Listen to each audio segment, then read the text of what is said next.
কোন তো পৃথিবীর সবচেয়ে বড় দেশ কোনটা? চীন। না ভাই। তাহলে কি আমেরিকা? আরে না ভাই, তাহলে তুই ক। কারণ ভাই কইতেছে প্রথমে ইন্ট্রোটা দেয়নি। আসসালামু আলাইকুম, 100 ডেজ 100 লার্নিং চ্যালেঞ্জের আজকের এই ভিডিওতে আমরা জানবো বিশ্বের সবচেয়ে বড় দেশ সম্পর্কে। চলুন শুরু করা যাক।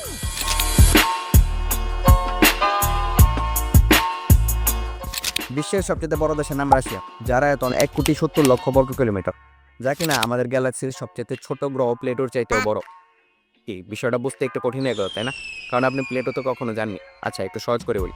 সহজ ভাষায় বলতে গেলে বাংলাদেশের মতো 116টা দেশকে একত্র করলে তবে পাওয়া যাবে একটা রাশিয়া। এই দেশটি এতটাই বিশাল যে এখানে একই সাথে 11টা টাইম জোন বিস্তৃত। তার মানে হলো কোনো শহরে যখন দুপুর 12টা বাজে, ঠিক একই সময়ে অন্য কোনো একটা শহরে তখন রাত 1টা বাজে, যেটা পৃথিবীর অন্য কোনো দেশেই সম্ভব নয়। রাশিয়া দেশটি ইউরোপ এবং এশিয়া এই দুই মহাদেশ জুড়ে বিস্তৃত।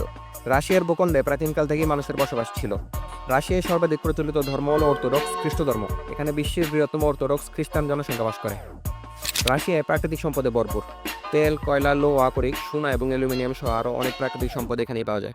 রাশিয়ার রয়েছে পৃথিবীর সবচেয়ে গভীরতম হ্রদ, নাম বাইকাল লেক, যার পানির গভীরতা 1642 মিটার। আর এই দেশটি এতটাই শীতল যে সাইবেরিয়ার কিছু কিছু শহরে -50 ডিগ্রি হয়ে থাকে। বিশ্বের সবচেয়ে ঠান্ডা বসবাসযোগ্য জায়গা ওইমিয়াকন রাশিয়াতে অবস্থিত। তবে এত বড় আয়তনে অনেকটাই অংশ বরফ, বন এবং পর্বতে ঘেরা, যেখানে বছরের পর বছর মানুষের পা পড়ে না। রাশিয়া দেশটি আয়তনে বড়, কিন্তু জনসংখ্যায় নয়। জনসংখ্যায় সবচেয়ে বড় দেশ হচ্ছে গিয়ে চীন। চীন সম্পর্কে পরবর্তী কোনো ভিডিওতে আলোচনা করা হবে। সে পর্যন্ত সবাই ভালো থাকবেন, সুস্থ থাকবেন। আল্লাহ হাফেজ।